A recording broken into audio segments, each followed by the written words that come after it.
Bab 171, Raja Ginseng Palsu. Siapa sangka naga hitam yang dibicarakan semua orang akan ada di tempat kejadian. Namun, Cindy tidak berani memberitahukan identitas Julian. Karena Julian selalu bersikap rendah hati dan tidak pernah membuat pengumuman publik apapun.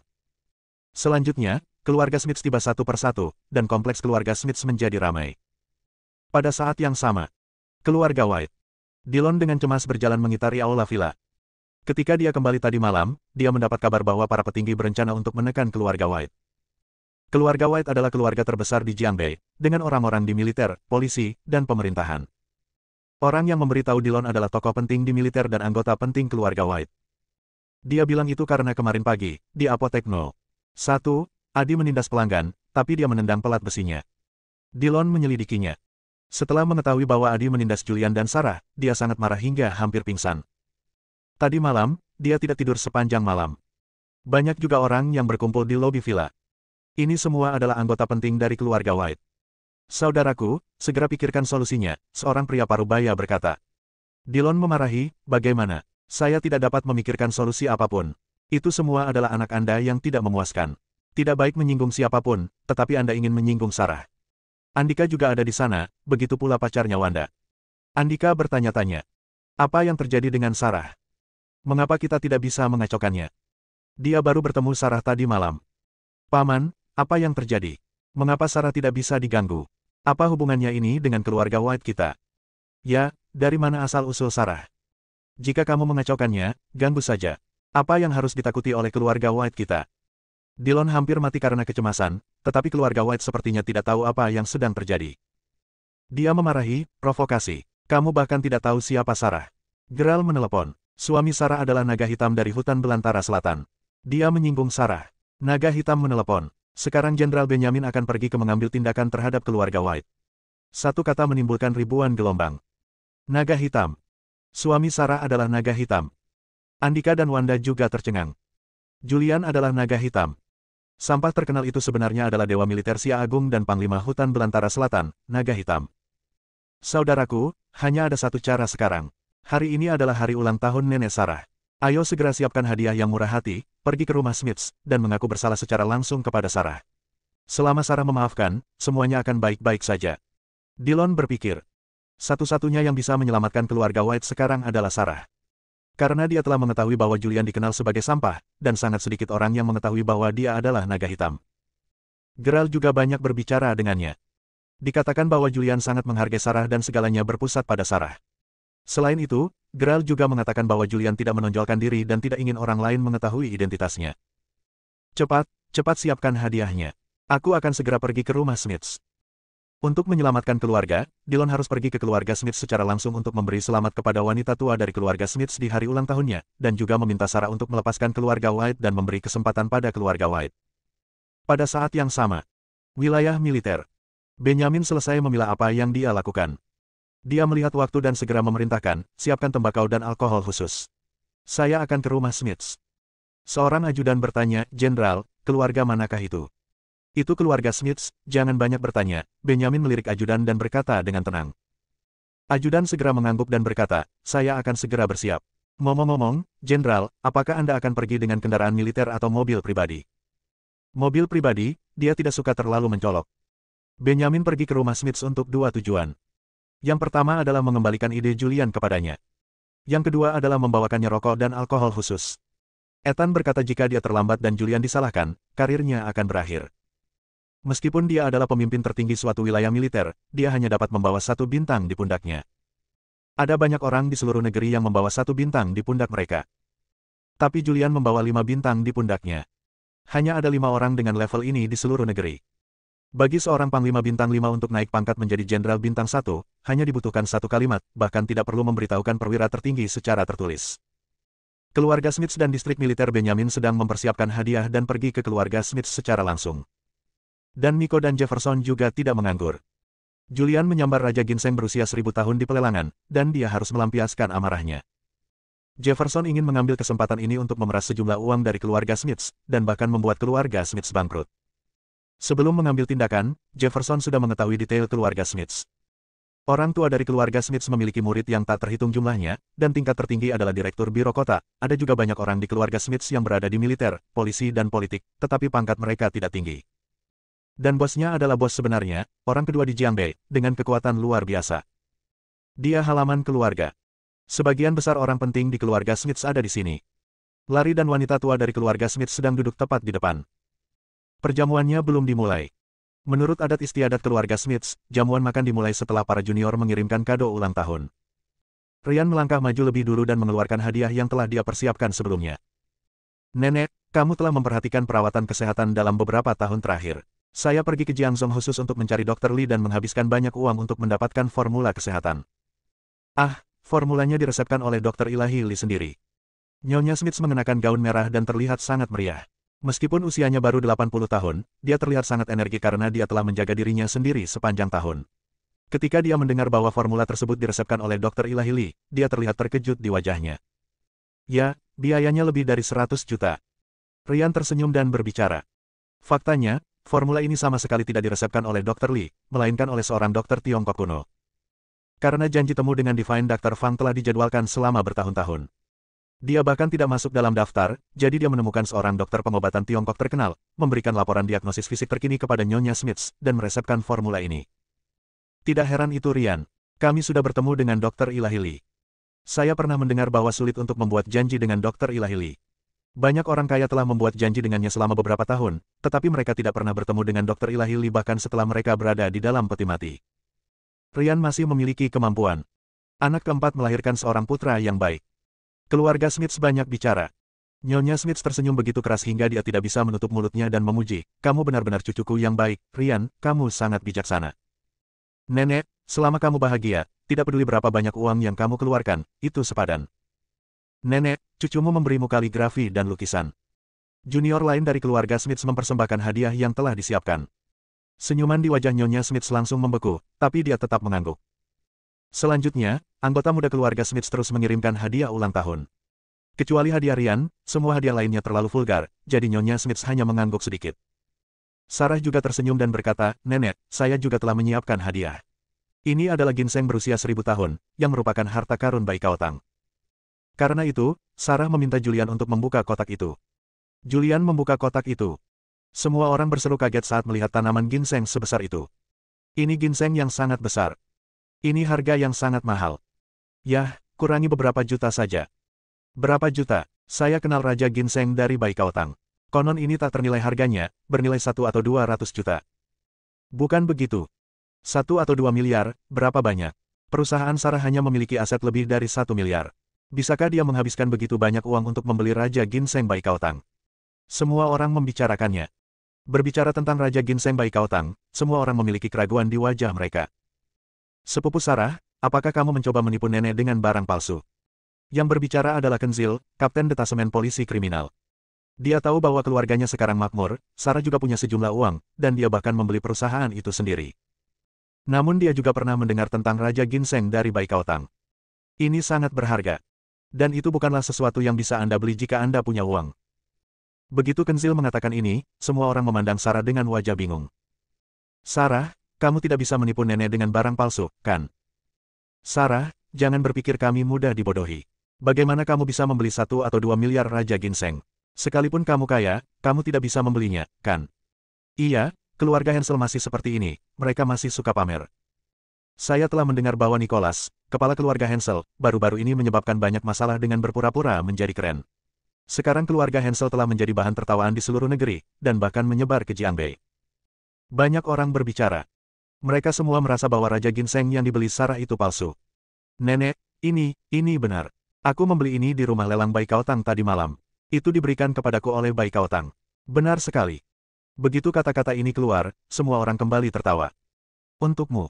Sarah, kamu pikir kamu ini siapa? Keberadaan macam apa Bai Kao Hall itu? Apa kamu tidak menghitungnya dan memberikannya kepadamu? Semua orang tampak tidak percaya.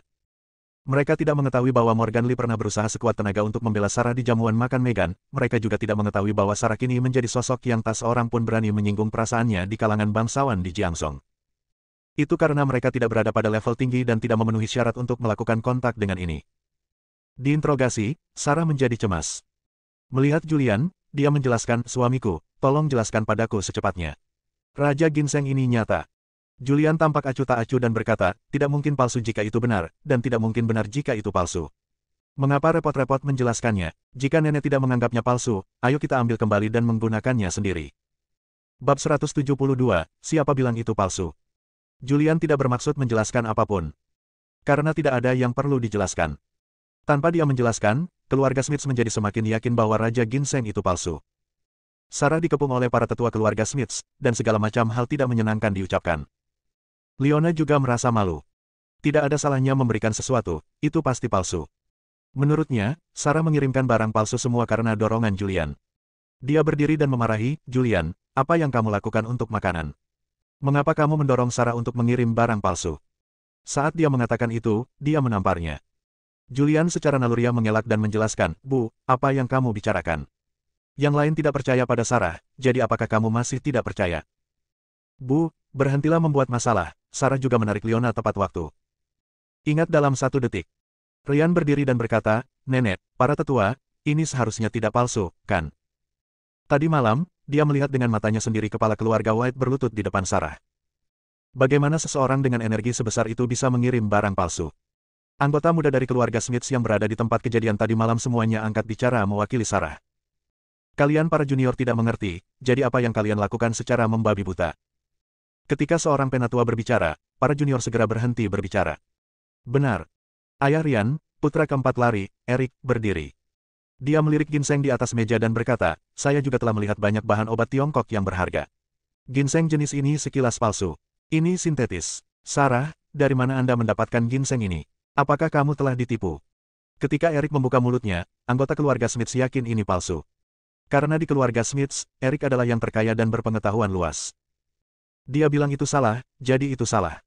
Ayah, ini pasti benar. Sebelum Ryan bisa berkata apa-apa, dia melihat mata Eric, dia segera menutup mulutnya dan menelan sisa kata-katanya. Raja Ginseng itu nyata, itu diberikan kepadaku oleh Savannah dari Bai Kaotang. Menghadapi keraguan keluarga, Sarah merasa tidak nyaman. Dia dengan baik hati memberikan ginseng yang tak ternilai harganya kepada neneknya hanya untuk membuatnya bahagia, namun tiba-tiba dia diberitahu bahwa itu palsu. Sarah, kamu pikir kamu ini siapa? Anda membeli perusahaan yang rusak, apakah menurut Anda benar-benar orang yang sukses? Kamu bisa memberikan ratusan juta barang secara gratis. Paman dan Bibi Sarah terus mengkritik Sarah.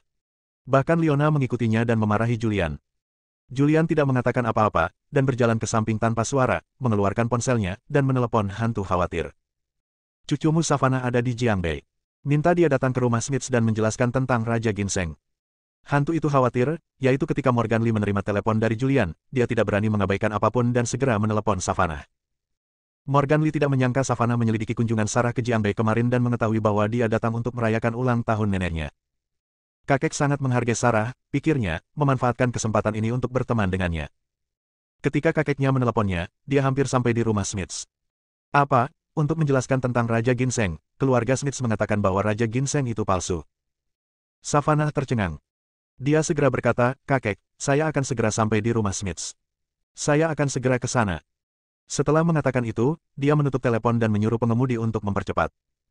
Beberapa menit kemudian, dia muncul di kompleks keluarga Smith. Seluruh keluarga di kompleks mengepung Sarah, semuanya menuduhnya mengirimkan barang palsu. Dan Nyonya Smith juga menunjukkan ketidakpuasan di wajahnya. Meski mengirimkan barang palsu, ia tetap menolak mengakui bahwa ia sangat kecewa dengan cucunya. Oke, berhentilah berdebat. Nyonya Smith berbicara. Saat itulah semua orang menutup mulut. Nyonya Smith tiba-tiba mendorong Raja Ginseng di atas meja ke tanah, dan memarahi dengan wajah datar, Sarah, singkirkan yang palsu, dan Leona, kembalilah dan ajari putrimu lebih banyak, jangan mempermalukan dirimu lagi. Ya, Bu. Leona tidak berani mengucapkan sepatah kata pun. Dia berbalik, menatap Julian dengan galak, dan berkata dengan marah, mengapa kamu masih berdiri di sana? Apakah tidak cukup untuk merasa malu? Mengapa kamu tidak segera pergi? Siapa bilang ini palsu? Saat itu, sebuah suara datang. Semua orang mendengar suara itu dan melihat sekeliling. Seorang wanita jangkung dan anggun mengenakan gaun putih datang. Ini. Semua orang tercengang. Siapa ini? Kepala keluarga Smith, lari, berdiri untuk menyambutnya secara pribadi dan bertanya, Nak, siapa kamu? Orang yang datang adalah Savannah. Dia memandang Raja Ginseng yang didorong ke tanah, berjalan mendekat dan mengambilnya. Saya Savannah, cucu perempuan Morgan di Jiangzhong, dan penanggung jawab Balai Baikau. Ini memang Raja Ginseng dari Balai Baikau saya. Saya memberikannya kepada Nona Sarah. Raja Ginseng ini setidaknya bernilai 150 juta menurutmu apa yang palsu? Dia memandang semua orang. Puluhan orang berkumpul di lokasi kejadian. Tapi keheningan yang mematikan. Mengapa penanggung jawab Baikau Tang muncul di rumah Smiths? Julian sedikit terkejut saat melihat Savannah, dia baru saja menelepon dan orang itu datang. Kecepatan ini terlalu cepat.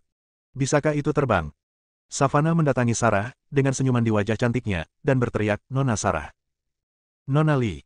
Sarah juga berteriak. Dia tidak menyangka Savannah akan muncul di rumah Smiths. Savannah muncul untuk menjelaskan, dan semua anggota keluarga Smiths diam. Anda melihat saya melihat Anda, dan tidak ada yang berbicara. Nyonya Smiths berdiri dengan keraguan dalam ekspresinya, apakah Anda benar-benar cucu dari Dr. Ilahi Lee? Saat dia mengatakan itu, dia melirik Rian. Rian, bukankah kamu pergi ke Jiangzhong untuk menemui Dr. Lee? Apakah ini cucunya? Saya. Rian tampak malu. Dia telah bertemu dengan Dr. Ilahi Lee, tetapi bagaimana dia bisa mengenal cucu dari Dr. Ilahi Lee? Namun, dia yakin bahwa ini adalah cucu dari Dr. Ilahi Lee dan penanggung jawab Aula Baikau. Dia mengangguk dan berkata, ya. Nona Lee. Eric berdiri, mengulurkan tangannya, dan berkata sambil tersenyum, halo, saya Eric, dan saya adalah ketua perusahaan Runfa. Savannah meliriknya dan tidak berkata apa-apa. Eric tampak malu. Ginseng, Raja Ginseng, apakah ini benar-benar Raja Ginseng? Bahkan Eric yakin dengan identitas Savannah, dan Nyonya Smiths berseru kaget, menatap Raja Ginseng dengan ekspresi gembira di wajahnya.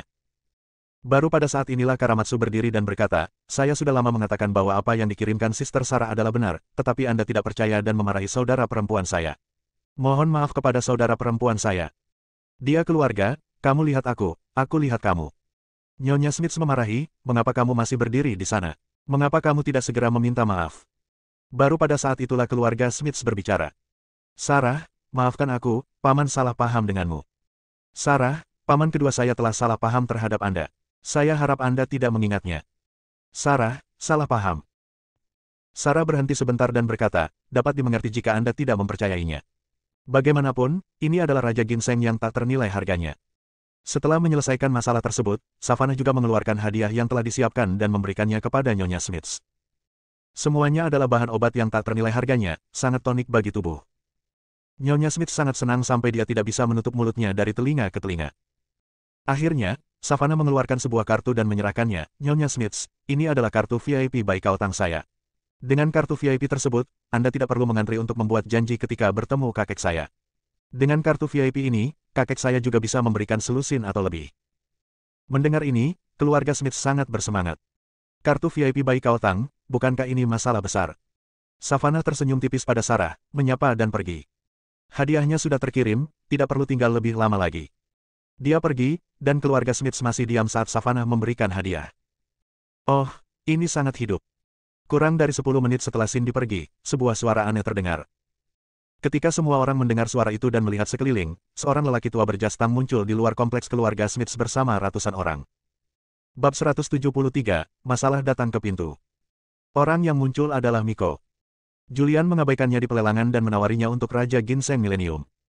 Raja Ginseng Millennium terkait dengan konferensi keterampilan medis Jiangzhong berikut ini, jika dia ingin mengalahkan Morgan Lee dan memenangkan gelar dokter ajaib, dia harus mengandalkan Raja Ginseng Millennium ini. Dia menemukan keluarga Miller, sebuah keluarga besar di Jiangbei.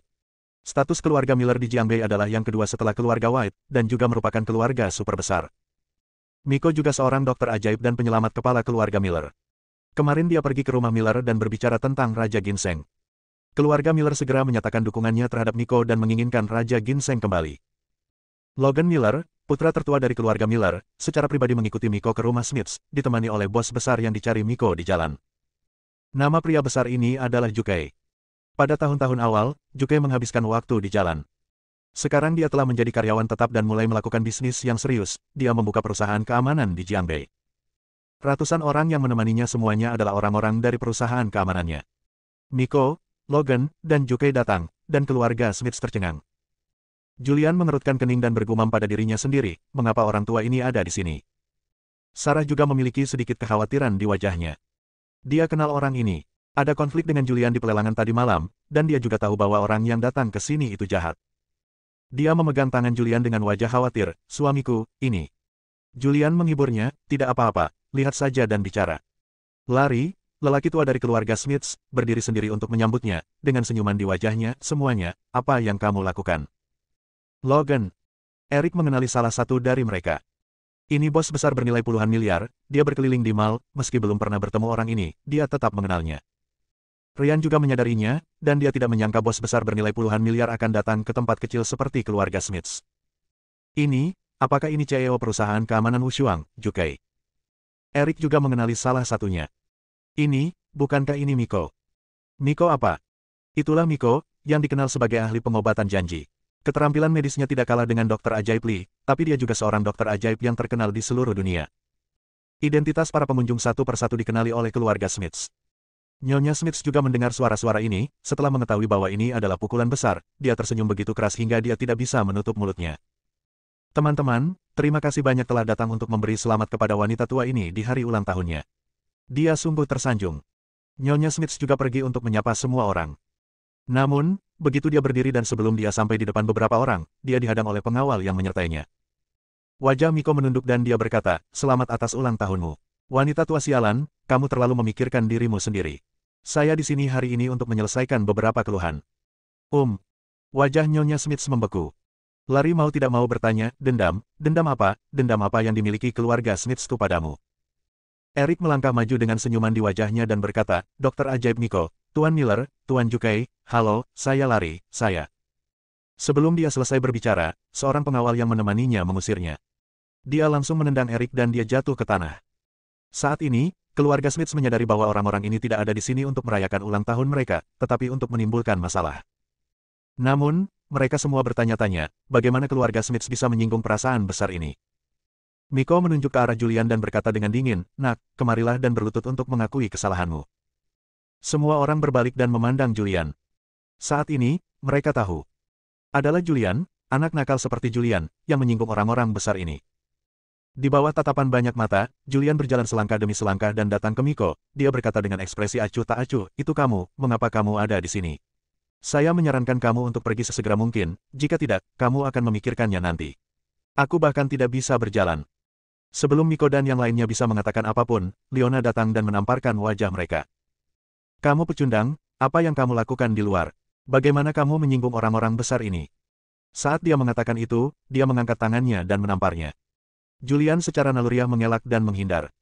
Sarah datang, menarik Leona dan membujuk, "Bu, ini tidak ada hubungannya dengan Julian. Miko lah yang menginginkan Raja Ginseng, tetapi Savannah memberikan Raja Ginseng kepadaku. Aku tidak menyangka itu milik Miko, ukurannya sangat kecil." Haha. Mendengar ini, Miko tertawa terbahak-bahak. "Toleransiku kecil, lalu kenapa? Serahkan Raja Ginsengnya, lalu aku akan mematahkan kaki anak ini, dan kamu ikut denganku, tinggallah bersamaku selama 3 bulan, dan masalah ini akan diselesaikan, jika tidak." Dia melirik semua orang yang hadir. Dia berkata dengan dingin, "Jika tidak, keluarga Smiths akan hancur." Logan berdiri dan berkata, "Saya dapat memastikan bahwa apa yang dikatakan Tuan Miko adalah apa yang dikatakan keluarga Miller saya. Jika kami tidak bertindak sesuai dengan kata-kata Tuan Miko, keluarga Miller saya akan menjadi orang pertama yang menekan keluarga Smiths. Saya jamin keluarga Smiths akan bangkrut dalam 1 hari." Jukai juga berkata, "Jika tidak mengikuti kata-kata Tuan Miko, saya dapat menjamin bahwa keluarga Smiths tidak akan dapat bergerak maju di daerah tertentu di Jiangbe di masa depan. 30.000 karyawan perusahaan keamanan saya akan menimbulkan masalah untuk keluarga Smiths sepanjang waktu." Mendengar ini, wajah keluarga Smiths berubah. Ini semua adalah peluang besar. Keluarga Smiths tidak boleh menyinggung karakter-karakter ini. Orang-orang ini akan mengacaukan keluarga White, dan keluarga White benar-benar hancur. "Sampah yang tidak berguna," Nyonya Smiths memarahi dengan wajah datar, "mengapa kamu masih berdiri di sana? Mengapa kamu tidak berlutut di tanah dan mengakui kesalahanmu kepada Tuan Miko?" Saat dia mengatakan itu, dia menunjuk Raja Ginseng di atas meja dengan ekspresi hormat di wajahnya, "Tuan Miko, Raja Ginseng ada di sini. Jika Anda membutuhkannya, ambillah. Masalah ini semua disebabkan oleh orang ini bermarga Jiang. Bukankah ini benar? Itu bukan urusan keluarga Smiths kita." "Wanita tua, apa yang kamu lakukan?" Larry menunjukkan ketidakpuasan di wajahnya. Dia adalah seorang revolusioner tua, dan yang paling dia benci adalah orang yang menipu kebaikan dan takut pada kejahatan. Dia juga tahu apa yang terjadi. Julian benar. Itu karena jumlah buah persik putihnya terlalu sedikit. "Tuan Miko, Raja Ginseng diberikan kepada cucu perempuan saya oleh Bai Kaotang, tetapi Anda membawa sekelompok orang ke pintu untuk mencari masalah. Apa maksudnya ini? Saya tidak percaya bahwa di siang hari bolong, apa yang dapat Anda lakukan?" "Keluarga Smiths." "Haha." Miko tertawa keras, kata-kataku adalah perintah. Hari ini, kaki anak laki-laki ini harus dipatahkan, dan Sarah harus mengikutiku. Jika tidak, keluarga Smiths akan gelisah. Keluarga Smiths ditakuti oleh ratusan penjaga keamanan dan tidak berani berbicara. Hanya dia yang bisa berdiri dengan ekspresi rendah di wajahnya. Apa yang ingin kamu lakukan? Saya Kapten Detasemen Polisi Khusus. Segera tinggalkan rumah Smiths, kalau tidak saya akan segera memanggil polisi. Sebagai petugas polisi khusus dan kapten, Kenzil memiliki keadilan. Begitu dia membuka mulut, ibunya melangkah maju. Dia menangkapnya, menyeretnya ke belakang, dan memarahi, Sil, apa yang kamu lakukan? Ini masalah Julian dan Sarah. Mengapa kamu ingin maju? Tahukah kamu siapa orang ini? Ini Miko, ini keluarga Miller, kekuatan mereka di luar imajinasimu, keluarga apa yang ingin kamu bunuh? Kenzil berteriak dengan marah, Bu Gelombang. Ibunya memarahi, masuklah. Haha. Melihat adegan ini, Miko tertawa. Dia menyelidiki detail keluarga Smiths dengan jelas, untuk memastikan tidak ada yang terlewat, dia pergi ke keluarga Miller dan Jukay. Dengan adanya dua orang ini, keluarga Smiths tidak berani melawan Julian sama sekali. Begitu dia melapor, keluarga Smiths akan mendapat balas dendam dari keluarga Miller. Kapten SWAT kecil tidak masalah, selama keluarga Miller berusaha sedikit, karirnya akan berakhir. Sarah, Julian, ini adalah sesuatu yang kamu sebabkan sendiri. Kamu harus menyelesaikannya sendiri. Jangan libatkan keluarga Smiths kami. Ya, jangan libatkan keluarga Smiths dalam masalahmu. Tuan Miko, masalah ini tidak ada hubungannya dengan keluarga Smiths kita. Para tetua keluarga Smiths berbicara satu demi satu dan mulai menjauhkan diri satu sama lain. Keluarga Hansel semuanya tampak serius. Hanya Julian yang terlihat tenang. Oh, betapa semaraknya. Saat ini, sebuah suara terdengar lagi dari luar halaman keluarga Smiths. Bab 174, satu gelombang datang setelah gelombang lainnya. Semua orang melihat sekeliling setelah mendengar suara tersebut, dan melihat sekelompok orang berjalan di kejauhan lagi. Pemimpinnya adalah seorang pria parubaya yang mengenakan jas dan terlihat seperti orang sukses. Dia adalah Jefferson. Di belakangnya ada seorang laki-laki yang mengenakan rompi hitam, berambut panjang dan bertato naga di tubuhnya, dia adalah Arman.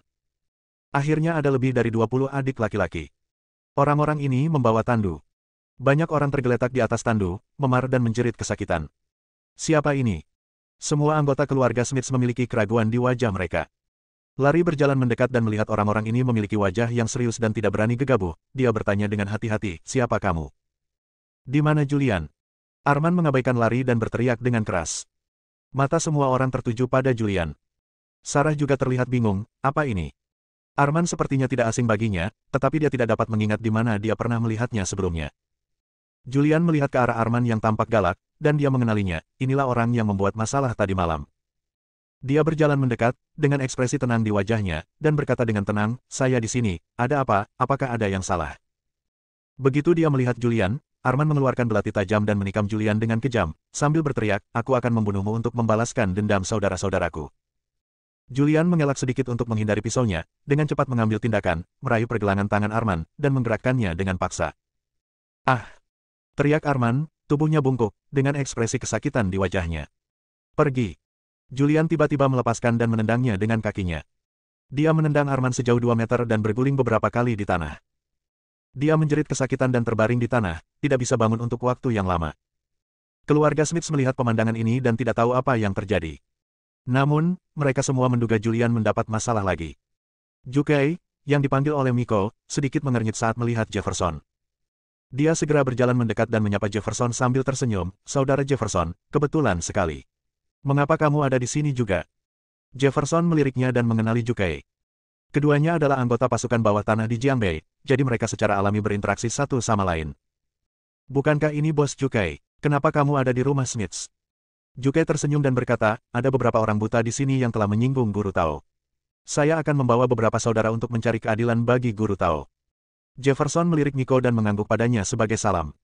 Dia segera berkata, sepertinya tujuan kita sama. Anak laki-laki bernama Julian ini memukuli beberapa saudara laki-laki saya tadi malam, dan saya juga datang untuk meminta penjelasan. Percakapan keduanya terdengar oleh keluarga Smiths. Nyonya Smith segera berdiri, memandang para bos, dan berkata dengan tergesa-gesa, ini tidak ada hubungannya dengan keluarga Smiths kita. Julian bukan anggota keluarga Smiths. Benarkah? Jefferson berkata dengan dingin, Julian adalah menantu keluarga Hansel, dan istri Karamatsu, Leona, adalah putri Anda. Apakah menurut Anda dia tidak ada hubungannya dengan keluarga Smiths? Sungguh tidak. Nyonya Smiths benar-benar ketakutan. Ini adalah karakter yang sangat sulit di jalan.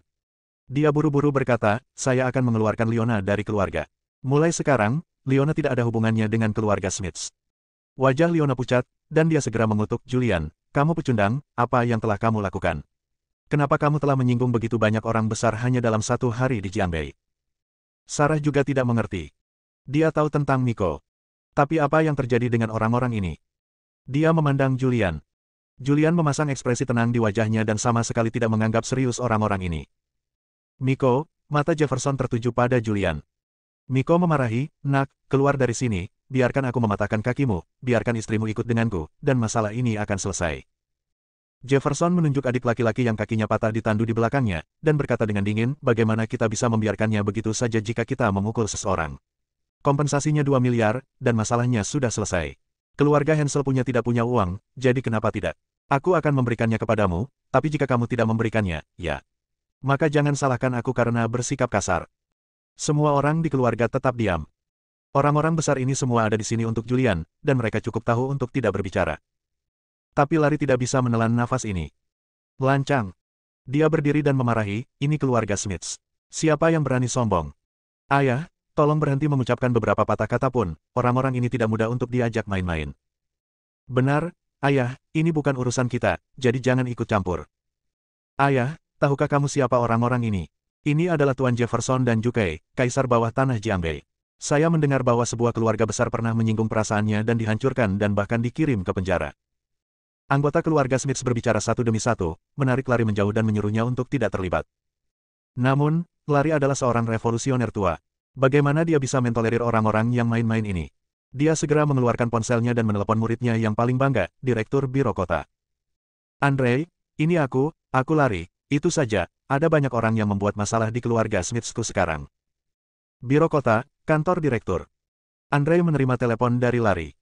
Larry adalah gurunya dan telah banyak memberinya bantuan, bisa dikatakan tanpa Larry dulu dia tidak akan bisa seperti sekarang ini. Namun, pagi ini, atasan meneleponnya secara khusus untuk mengingatkannya agar tidak ikut campur dalam urusan keluarga Smiths, jika tidak akan ada yang bisa melindunginya. Guru, maafkan aku benar-benar tidak bisa pergi.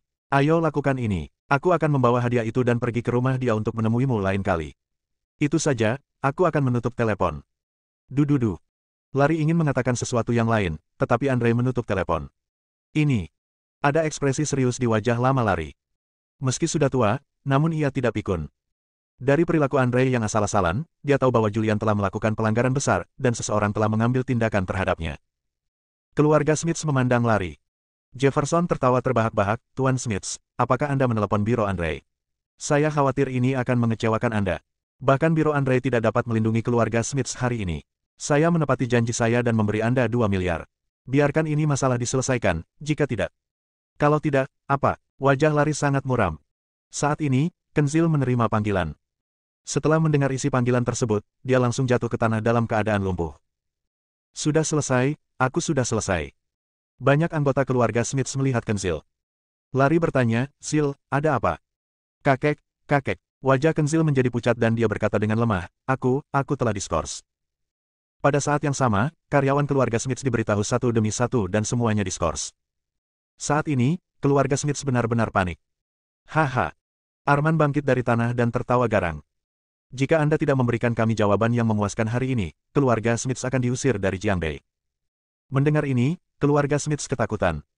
Julian, kamu pecundang, apa yang telah kamu lakukan? Sarah, kamu benar-benar bintang sapu. Aku baru saja mengatakan bahwa Sarah adalah bintang sapu, tapi kamu masih tidak percaya. Leona, lihat seberapa besar masalah yang dibawa oleh putri yang kamu lahirkan dan menantu laki-laki yang kamu pekerjakan ke keluarga Smiths kita. Semua orang di keluarga Smiths menuduh keluarga Smiths Leona. Jika pandangan bisa membunuh, Leona, Karamatsu, Sarah, Julian dan lainnya akan mati berkali-kali. Bab 175, Pembalikan. Hanya dalam waktu singkat, semua karyawan keluarga Smith saat ini diberhentikan. Keluarga Smith benar-benar panik. Mereka mengutuk satu demi satu. Keluarga Hansel dimarahi sampai berdarah. Sarah juga memiliki ekspresi serius di wajahnya, bagaimana pesta ulang tahun yang baik bisa menghasilkan banyak hal. Dia juga memikirkan cara. Dia ingin menelepon Tuan Fisher yang misterius di Jiangzhou, tetapi dia tidak memiliki nomor telepon Tuan Fisher yang misterius itu. Tarik bocah itu, Julian, ke sini, Miko berbicara. Keluarga Smith langsung panik dan segera mundur. Karamatsu dan Karamatsu juga menjauh satu sama lain. Leona menarik Sarah kembali. Ingat dalam 1 detik. Selusin pria berpakaian hitam melangkah maju dan mengepung Julian. Julian memandang keluarga Smiths dan berkata dengan acuh tak acuh. Sudah terlambat untuk pergi sekarang, kalau tidak kamu tidak akan bisa pergi nanti jika kamu mau. Kamu masih belum tahu siapa istriku kan? Ada masalah besar di belakang istriku. Tahukah kamu yang misterius Tuan Visser? Dia sangat kuat di Jiangzhong. Eksistensi yang mengerikan. Haha. Miko tertawa, Tuan Visser yang terkasih. Bahkan jika Raja Surga datang hari ini, saya tidak akan bisa menyelamatkan Anda. Ya. Pada saat ini, seorang pria parubaya masuk ke halaman keluarga Smiths. Suara seperti guntur bergema di telinga semua orang. Semua orang mendengar suara itu dan melihat sekeliling. Ini adalah pria berusia 40-an, mengenakan setelan jas biru sederhana, terlihat sangat biasa, namun memiliki aura pria yang sudah lama berkuasa. Di belakangnya ada 2 pria. Melihat orang ini, banyak orang yang hadir mengubah ekspresinya. Terutama Logan. Sebagai anggota keluarga Miller dan pewaris keluarga bernilai puluhan miliar, bagaimana mungkin dia tidak mengetahui identitas orang di depannya? Ini adalah pemimpin tertinggi wilayah militer Jiangwei, dengan hati di pundaknya. Benjamin, Jenderal Benjamin. Logan tampak jelek dan dengan enggan berteriak. Benjamin datang, melihat ratusan orang di sekitar halaman keluarga Smiths, wajahnya langsung menjadi gelap, dan dia berteriak, apa yang terjadi? Julian segera berkata, orang-orang ini membuat masalah di keluarga Smiths. Dia sepertinya seseorang dari keluarga Miller, dan latar belakangnya agak tua. Ada juga dia, seseorang bernama Jefferson. Dia sepertinya agak najis, dia sepertinya kenal bos besar. Dia beroperasi di belakang layar dan memanipulasi keluarga Smiths. Semua orang di kantor diberhentikan. Oh, benarkah ada hal seperti itu? Benjamin memandang Logan, menatap Jefferson, mendengus dingin, lalu mendatangi Julian dan tersenyum padanya. Kemudian dia mendatangi Sarah dengan senyuman di wajahnya, Nona Sarah, saya terlambat. Apakah Anda baik-baik saja? Apakah Anda tidak takut? Ah! Sarah sedikit terkejut. Bukankah ini Jenderal Benjamin? Dia telah bertemu Benjamin beberapa kali. Salah satunya di pesta ulang tahun Nicholas, dan yang lainnya di Apotek No. 1 ketika dia datang ke Jiangzhong. Ini adalah ketiga kalinya. Benjamin, Jenderal Benjamin. Setelah tertegun sejenak, dia berseru, tampak tersanjung.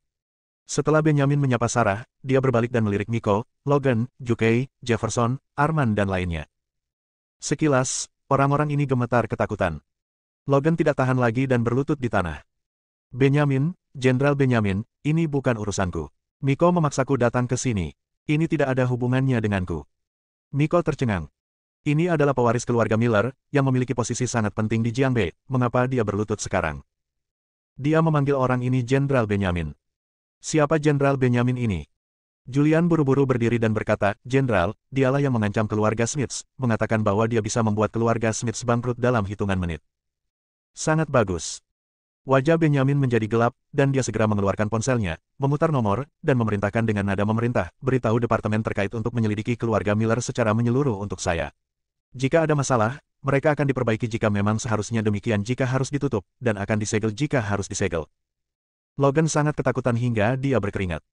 Keluarga Miller memiliki kekayaan bersih puluhan miliar, tetapi untuk mencapai titik ini kurang lebih tidak bersih. Sekarang setelah penyelidikan menyeluruh dari atas, keluarga Miller telah tamat. Dia berlutut di tanah dan terus bersujud. Jenderal, ini bukan urusanku. Ini tidak ada hubungannya dengan keluarga Miller. Ini semua salah Miko. Namun, tidak peduli seberapa banyak Logan bersujud, Benjamin tetap acuh tak acuh. Dia memandang Jukei. Julian berkata lagi, Jiang Jun, sepertinya ini menjalankan semacam perusahaan keamanan. Dia mengatakan bahwa perusahaan keamanannya memiliki lebih dari 30.000 orang, dan mereka selalu mencari masalah untuk keluarga Smiths. Dia mengatakan bahwa keluarga Smiths bahkan tidak akan berani meninggalkan rumah di masa depan. Oh. Wajah Benjamin menjadi gelap dan dia berkata, saya tidak menyangka perusahaan keamanan seperti itu masih ada di Jiangwei. Benar-benar berani. Tampaknya perusahaan keamanan ini juga tidak bersih. Kita perlu memeriksanya. Mendengar ini, wajah Jukei menjadi pucat, kakinya melunak, dan dia berlutut di tanah. Jenderal, itu bukan urusanku. Benjamin memerintahkan pria di sebelahnya, hubungi departemen terkait. Saya akan menangkap semua orang yang datang ke keluarga Smiths untuk menimbulkan masalah. Ya. Keluarga Smiths benar-benar tercengang saat melihat pemandangan ini. Siapa orang ini? Mengapa orang-orang besar ini begitu ketakutan hingga mereka berlutut di tanah saat melihatnya? Dan Julian menunjuk ke arah Jefferson dan berkata, Jenderal, yang ini lebih mengesankan. Dia tampaknya memiliki latar belakang tertentu, karena semua anggota keluarga Smith saat ini tampaknya telah dipecat. Saat dia berbicara, dia menunjuk ke arah Kenzil dan berkata, mengapa kamu tidak datang dan menemui Jenderal? Kenzil masih bingung. Sebagai kapten detasemen polisi khusus, bagaimana mungkin dia tidak mengenal Jenderal Benjamin? Namun, dia hanya melihatnya di TV sebelumnya. Dia tidak menyangka bahwa pemimpin tertinggi wilayah militer akan datang langsung ke rumah Smiths. Teriakan Julian membuatnya bereaksi, dia berjalan cepat, berdiri tegak, memberi hormat, dan berkata dengan lantang, "Kenzil, kapten detasemen polisi khusus distrik Jiangbei Timur, telah bertemu Jenderal Benjamin." Julian berkata dengan dingin, "Berhentilah mencoba menyanjung diri sendiri, kamu telah diskors." Ini. Kenzil tampak malu. Julian berbicara dengan acuh tak acuh, tetapi setiap kali dia berbicara, hati Jefferson seperti ditusuk oleh pedang tajam. Sekarang dia tahu bahwa dia sudah selesai. Bukan hanya dia yang tamat, tapi orang di belakangnya juga tamat. "Benjamin, Jenderal Benjamin, aku bersalah." Jefferson berlutut dan berteriak keras. Benjamin berkata kepada orang lain di sebelahnya, "Periksa latar belakang orang ini. Siapapun yang terlibat dalam apapun tidak akan pernah dianggap enteng." Ya. Mendengar ini, Jefferson sangat ketakutan hingga pingsan. "Untuk keluarga Smiths, Anda melihat saya dan saya melihat Anda. Segalanya berbalik terlalu cepat. Itu sangat cepat sehingga mereka bahkan tidak bereaksi." Setelah menyelesaikan masalah ini, Benjamin mendatangi Larry dan memegang tangannya. "Tuan Smiths, saya sudah lama ingin bertemu dengan Anda, tetapi saya tidak dapat pergi." Larry sangat gembira hingga dia hampir menitikkan air mata. Sebagai seorang revolusioner tua, bagaimana mungkin dia tidak mengenal Benjamin? Meskipun Anda belum pernah melihatnya, Anda pernah melihatnya di TV. "Benjamin, Jenderal Benjamin." Larry tampak bersemangat dan seluruh tubuhnya gemetar. "Tuan Smiths, Anda telah melatih banyak talenta untuk negara." Benjamin mulai mendekati Larry. Julian mendatangi Sarah, mengacungkannya, dan berkata, "Sayang, kamu luar biasa, bahkan sang jenderal pun memberimu wajah." Beri aku wajah." Sarah juga sedikit bingung. Biarkan saja orang-orang besar di dunia bisnis menunjukkan wajahnya. Tetapi mengapa para petinggi militer pun memberikan wajahnya? Dari mana asal-usul Tuan Fisher yang misterius, dan orang seperti apa dia? Benjamin tiba dan dengan mudah menyelesaikan masalah keluarga Smiths. Benjamin mengobrol dengan Larry tentang beberapa masalah revolusioner, sementara anggota muda keluarga Smiths berdiri di samping. Adapun orang-orang yang mencari masalah, mereka semua berlutut di tanah dan bahkan tidak berani mengungkapkan amarahnya. Saat ini, Karamatsu menjadi sombong lagi dan mulai pamer kepada anggota muda keluarga Smiths. "Lihat, ini kakakku. Kakakku hebat sekali." Semua orang memandang Sarah dengan sedikit kekaguman di ekspresi mereka. Julian sedang duduk di samping sambil merokok. Cindy melirik Julian dari waktu ke waktu. Semua orang mengira Benjamin ada di sini untuk menjilat Sarah, tapi siapa sangka Benjamin ada di sini untuk Julian. Bab 176, tolong lepaskan. Benjamin tidak pergi. Sebaliknya, dia tinggal sementara di rumah Smiths, mengobrol tentang revolusi dengan Larry, dan menjaga kehidupan keluarga. Adapun anggota muda keluarga Smiths, mereka mengepung Sarah dan terus berusaha menyenangkannya. Sekitar 1 jam berlalu. Ratusan kendaraan militer muncul di luar kompleks keluarga Smiths. Beberapa tentara bersenjata lengkap muncul. Benjamin kemudian berdiri dan datang ke halaman. Para petugas terkemuka datang, berdiri tegak, mengulurkan tangan, dan mengangkat jari tengah setinggi alis. "Jenderal Benjamin." Suaranya rapi dan nyaring. Benjamin berhenti sedikit, menunjuk ratusan orang yang masih berlutut di tanah, dan memerintahkan bahwa mereka semua kembali, selidiki mereka dengan ketat, dan hukum mereka dengan berat. "Ya. Bawa pergi." Tentara bersenjata berat datang dan membawa pergi semua orang yang berlutut di tanah. Setelah dia dibawa pergi, Benjamin juga meminta seseorang untuk mengantarkan rokok yang disiapkan khusus untuk Larry. "Tuan Smiths, jangan khawatir. Keluarga Smith semuanya akan dipekerjakan kembali. Para pembuat onar ini akan dihukum berat." Larry memegang tangan Benjamin dan berkata dengan semangat, "Sungguh suatu berkah bagi rakyat Jiangbei untuk memiliki Jenderal Benjamin yang bertanggung jawab. Hanya melayani rakyat." Benjamin berkata sambil tersenyum, "Tuan Smiths, saya masih ada urusan yang harus diselesaikan, jadi saya tidak akan menemani Anda lagi. Jika saya kadang-kadang datang menemui Anda, saya akan pergi dulu." Karena itu, dia datang ke Sarah. Sarah segera berdiri. "Nona Sarah, haruskah aku pergi dulu?" Benjamin hendak pergi, tapi dia masih datang untuk menanyakan pendapat Sarah. Adapun Julian. Dia tahu bahwa Julian tidak menonjolkan diri dan tidak ingin mengungkapkan identitasnya. Dia juga tahu bahwa yang paling dipedulikan Julian sekarang adalah Sarah. Selama Sarah bahagia, maka Julian tentu saja akan bahagia juga. Sarah merasa tersanjung. "Pergi saja, beritahu saya apa yang harus saya katakan, saya hanya orang biasa, bukan orang besar." "Jenderal Benjamin, jika kamu sibuk, kembalilah dulu." "Ya." Benjamin berbalik dan pergi. Begitu saya berjalan ke depan, saya teringat ide Julian. Dia mendatangi Julian dan berkata, "Hei, Julian, ikut aku." Julian mengangguk. Di bawah tatapan banyak mata, Julian mengikuti Benjamin keluar kompleks keluarga Smiths. Di luar halaman, Benjamin mengeluarkan ide naga hitam dan menyerahkannya kepada Julian dengan kedua tangannya. Julian mengambilnya dan berkata dengan tenang, "Saya tertarik."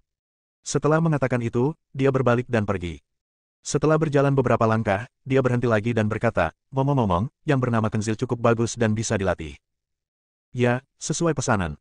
Benjamin menerima pesanannya. Julian tersenyum tipis. Di seluruh keluarga Smiths, tidak banyak orang yang berdiri dan berbicara. Orang tua dari keluarga Smiths adalah salah satunya, begitu pula Kenzil. Meski ditarik kembali oleh ibunya, ia sama sekali tidak malu menghadapi begitu banyak bos besar. Julian kembali ke halaman. Sarah datang, menariknya dan bertanya, "Mengapa Jenderal Benjamin memintamu keluar?" Julian berkata, "Bukan apa-apa, hanya bertanya padaku tentang hubunganmu dengan King Kotake." "Ah, King Kotake." Sarah tercengang. Julian berbisik, Jenderal Benjamin berkata bahwa dia datang karena King Kotake memanggilnya untuk memberitahunya. Dia bertanya padaku apa hubunganmu dengan King Kotake. Wajah Sarah berangsur-angsur menjadi serius. King Kotake. Dia tidak ada hubungannya dengan King Kotake. Mungkinkah Tuan Visser yang misterius memiliki hubungan baik dengan King Kotake? Dia benar-benar tidak mengerti. Sayang, tampaknya Tuan Visser yang misterius memiliki latar belakang yang hebat. Dia bahkan dapat membujuk King Kotake. King Kotake adalah Panglima Bintang 5. Hanya ada 5 orang di dunia yang dapat membujuk King Kotake, 4 komandan lainnya, dan dialah yang berasal dari dinasti Kyoto. Saya tidak tahu tentang ini, Sarah tampak bingung. Julian tersenyum tipis. Dia sudah banyak bicara, Sarah seharusnya bisa menebak identitas Tuan Visser yang misterius. "Sarah, apa yang kamu lakukan berdiri diam? Duduklah di sini." Seorang tetua dari keluarga Smiths datang, membawa Sarah ke halaman, menemukan meja dan duduk. Sekelompok anggota keluarga Smiths berkumpul. Semua orang bertanya apa hubungan antara Sarah dan Jenderal Benjamin. Saat ini, Leona sangat cantik, momen ini adalah saat terindah dia kembali ke rumah orang tuanya dalam beberapa dekade terakhir. Karamatsu juga berkumpul dengan anggota muda keluarga Smiths dan mulai membual tentang Tuan Visser yang misterius. Julian berjalan keluar halaman, duduk di ambang pintu di luar halaman, mengeluarkan sebatang rokok dan menyalakannya, merokok dan melihat ke kejauhan dengan bingung. Waktu berlalu tanpa disadari, dan tak lama kemudian sudah tengah hari, dan tibalah waktunya untuk jamuan makan. Semua kerabat dan teman yang datang untuk merayakan ulang tahun duduk di kursi. Saat ini, sebuah mobil mewah melaju dan diparkir di luar kompleks keluarga Smiths. Seorang pria parubaya yang mengenakan setelan mahal dan berpenampilan luar biasa masuk. Dia memegang banyak hadiah di tangannya. Melihat orang itu mendekat, Eric berdiri dengan semangat dan berseru, "Visser, Dillon, orang terkaya di Jiangbei. Nyonya Smiths, saya berharap Anda mendapatkan berkah seperti Laut Timur dan umur panjang seperti Pegunungan Selatan." Dillon berjalan ke halaman, suaranya bergema, dan dia berkata dengan keras, "Keluarga White, Dillon, memberikan uang tunai 8,88 juta, 88 kaligrafi dan lukisan antik, dan sebuah patung Buddha giok." Saat Dillon berbicara, semua anggota keluarga Smiths berseru. Bahkan Eric terkejut dengan tindakan sebesar itu. Di saat yang sama, keluarga Smiths menjadi bingung. Mengapa orang terkaya di Jiangbei datang untuk merayakan ulang tahunnya? Keluarga Smiths tidak ada hubungannya dengan keluarga White. Larry berdiri sendiri, dengan kebingungan di wajahnya. "Tuan White, kamu, siapa kamu?" Dillon melihat sekeliling dan melihat Sarah duduk di depan meja. Berdebar. Dia langsung berlutut di tanah. Hal ini membuat takut keluarga Smiths. Apa yang sedang terjadi? Di bawah tatapan banyak mata yang terkejut, Dillon berlutut dan berjalan menuju Sarah. Ketika dia sampai di sisi Sarah, dia terus bersujud dan berdoa, "Nona Sarah, tolong lepaskan keluarga White." Ini. Sarah tertegun. Setelah tertegun selama beberapa detik, dia berdiri tepat waktu dan membantu Dillon di tanah. "Tuan White, apa yang kamu lakukan? Bangunlah dengan cepat." "Nona Sarah, jika Anda tidak setuju, saya tidak akan bangun." "Oke, aku berjanji, kamu bangun duluan." Saat itulah Dillon berdiri. Dahinya tergores kemarin, tadinya gagap, dan sekarang keningnya berdarah lagi. Keluarga Smith semuanya bingung. Ini adalah orang terkaya di Jiangbei. Sekarang dia berlutut di tanah seperti anjing mati, memohon pada Sarah untuk melepaskannya. Ditambah apa yang terjadi sebelumnya. Hosh! Keluarga White tersentak. Peluang besar macam apa yang disukai Sarah ini? Setelah Sarah membantu Dillon berdiri, dia bertanya, "White, Tuan White, ada apa?" Dillon meminta maaf, "Nona Sarah, apa yang terjadi di apotek No. 1 adalah kesalahan keluarga White saya. Saya minta maaf kepada Anda. Tolong beritahu Jenderal Benjamin untuk melepaskan keluarga White." Saya tidak kenal Jenderal Benjamin." Kata-kata Sarah membuat Dillon ketakutan. Dillon ingin berlutut lagi. Sarah buru-buru berkata, jangan berlutut. Saya berjanji, saya sudah menyuruh Jenderal Benjamin untuk melepaskan keluarga White." "Terima kasih banyak." Dillon Ru diampuni dan dibiarkan putus asa. Setelah dia pergi, mata keluarga Smith tertuju pada Sarah. Sarah berkata dengan polos, saya tidak tahu apa-apa, mengapa kamu melihat saya? Sarah, ayo duduk, jangan berdiri saat aku sedang makan. Sarah, minumlah. Sarah, biarkan aku meremas bahumu. Sekelompok anggota keluarga Smith mengepung Sarah. Bab 177, Permintaan Benyamin. Perjamuan ulang tahun menjadi pertunjukan pribadi Sarah. Sekarang bahkan wanita tua dari keluarga Smith terus memuji Sarah. Ah, keluarga itu sedang makan. Kenzil menjawab panggilan telepon, lalu tiba-tiba berdiri dan berteriak. Teriakan nyaring ini menarik semua perhatian. Nyonya Smith berkata tidak puas, apa yang kamu teriakkan? Tidak, Nenek, saya baru saja menerima telepon. Saya dipromosikan dan dipindahkan ke wilayah militer. Apa? Promosi? Seluruh keluarga terkejut. Bagus sekali, kenapa kamu bisa dipromosikan? Setelah tertegun sejenak, semua orang memandang Sarah. Sarah juga bingung, dan segera menjelaskan, itu tergantung apa yang saya lakukan, itu bukan urusan saya. Zil, bagaimana posisi dipindahkan ke wilayah militer? Iya Kak Zil, jangan terlalu sok, cepat beritahu aku, apa posisimu? Kenzil berkata, saya juga tidak tahu. Mereka hanya menelepon saya untuk memberitahu saya dan meminta saya untuk melapor ke wilayah militer. Lalu kenapa kamu berdiri diam? Cepat pergi. Ya. Kenzil bahkan tidak mau makan, berdiri dan pergi. Keluarga Smith terus makan dan mengobrol. Setelah mengalami rangkaian peristiwa ini, status Sarah di keluarga Smith meroket, menjadi objek perhatian semua orang. Sarah awalnya berencana untuk kembali pada sore hari, tetapi keluarga Smith terus berusaha membujuknya untuk tinggal, dan Leona memutuskan untuk menginap 1 malam lebih lama. Sarah hanya ingin menuruti Leona. Setelah makan siang, Sarah pergi ke rumah untuk beristirahat. Dia tinggal di dalam rumah. Memikirkan tentang keluarga White. Dia tidak mengenal Benyamin sama sekali, tapi dia berjanji pada Dillon untuk melepaskan keluarga White. Sekarang dia tidak mengenal Benyamin, dia merasa khawatir. Istriku, ada apa? Apakah kamu tidak bahagia? Julian menghampiri dan duduk di sebelahnya. Suamiku, aku. Sarah berkata dengan rasa malu di wajahnya, saya tidak kenal Jenderal Benyamin, tapi saya berjanji pada Dillon, apa yang harus saya lakukan? Julian tersenyum dan berkata, jadi itulah yang terjadi. Istriku, saya menemukan seseorang diam-diam mengikuti kita. Ah! Sarah berteriak, apakah ada yang mengikuti kita? Julian mengangguk dan berkata, seharusnya itu adalah tentara naga hitam dari hutan belantara selatan. Jika tebakanku benar, ini pasti Tuan Muda Visser misterius yang dikirim untuk melindungimu. Jika tebakanku benar, Tuan Muda Visser yang misterius seharusnya menjadi tentara naga hitam dari hutan belantara selatan. Sekarang Jenderal Benyamin pasti tahu bahwa Anda telah melepaskan keluarga White. Sarah memandang Julian dan bertanya, bagaimana kamu tahu? Julian berkata, Anda lupa bahwa saya pernah menjadi tentara di hutan belantara selatan. Selain itu, saya telah bertemu dengan pelatih dan mengetahui bahwa nama belakang pelatih tersebut adalah Visser. Saya dapat merasakan bahwa seseorang mengikuti saya. Ini normal. Oh, benarkah? Sarah memiliki keraguan di wajahnya, dia tidak mempercayai kata-kata Julian.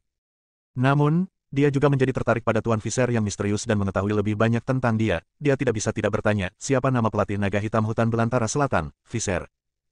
Julian sedikit ragu-ragu dan kemudian berkata, Tuan, pelatihnya juga dipanggil Julian. Dia memiliki nama yang sama dengan saya. Itu sebabnya pelatih menjaga saya dengan baik.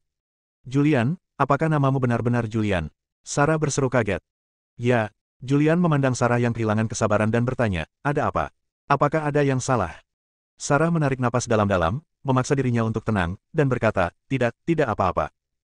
Orang yang dia selamatkan 10 tahun lalu adalah Julian, pacar taraf 10 tahun lalu. Aku jatuh cinta dengan pacar sahabatku. Memikirkan hal ini, dia menggelengkan kepalanya dan membuang pikiran berantakan di benaknya. Segera, dia teringat sesuatu dan menatap Julian dengan tajam. Suamiku, kamu. Yah, ada apa? Sarah menggelengkan kepalanya sedikit, tidak apa-apa. Dia ingin berkata, apakah kamu naga hitam? Tapi dia telah melihat Tuan Visser yang misterius meskipun dia memakai topeng dan tidak bisa melihat wajahnya, temperamen Tuan Visser yang misterius tidak setingkat dengan Julian. Sama sekali tidak mungkin suaminya adalah Tuan Visser yang misterius, atau naga hitam, atau orang yang diam-diam membantunya. Meskipun Sarah tidak mengatakan apapun. Namun, Julian secara kasar sudah mengetahui bahwa Sarah mencurigainya. Dia tidak mengatakan apapun. Sebentar lagi hari sudah malam. Dia bisa kembali. Seluruh keluarga berkumpul di sekitar Kenzil dan menanyakan tentang kunjungannya ke wilayah militer hari ini. Kenzil juga tampak bangga dan pamer, status saya saat ini sangat istimewa.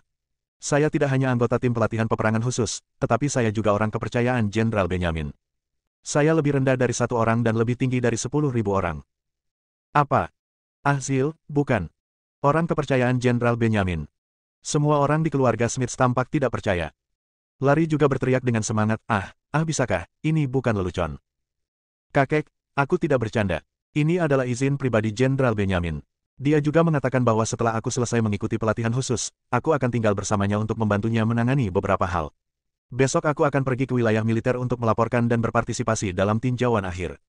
Dan kemudian pergi ke Jiangzhou untuk berpartisipasi dalam pelatihan khusus selama 3 bulan. Benar. Kenzil teringat sesuatu dan berkata, kamu bisa membawa anggota keluargamu ke pemeriksaan besok. Saya bisa membawa 5 anggota keluarga untuk berkunjung. Kakek, menurutmu siapa yang harus saya ajak? Kakak Zil, aku pergi. Aku juga harus pergi. Saya belum pernah ke kawasan militer seumur hidup saya. Saudara Zil, tolong antar saya ke sana. Saya sangat ingin melihatnya dan melihat upacara peninjauan pemilihan pasukan khusus. Anggota muda dari keluarga Smith berbicara satu demi satu. Karena hubungan Larry, mereka mengagumi tentara sejak mereka masih muda. Sekarang mereka memiliki kesempatan ini, bagaimana mereka bisa melewatkannya?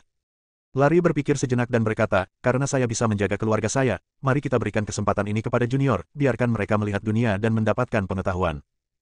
Keluarga berkumpul untuk mendiskusikan tempat menonton pawai. Julian keluar dari kamar dan tiba di luar halaman keluarga Smiths. Dia dengan santai mengatakan bahwa dia meminta Benjamin untuk menemukan kesempatan untuk mempromosikan Kenzil. Tanpa diduga, Benjamin benar-benar mengaturnya langsung di sisinya. Ini adalah lompatan yang terlalu besar. Setelah dia keluar, dia langsung menelepon Ethan dan meminta nomor telepon Benjamin. Setelah Ethan memberikan nomor telepon pribadinya kepada Benjamin, dia segera menelepon Benjamin untuk mengingatkannya bahwa dia telah memberikan nomor teleponnya kepada Julian dan memberitahunya nomor Julian, memintanya untuk memperhatikan dan tidak menolak untuk menjawab. Benjamin mengangguk dengan cepat. Setelah menutup telepon, dia tampak bingung, apa yang pelatih ingin saya lakukan melalui telepon? Apakah saya gagal melakukan sesuatu dengan baik?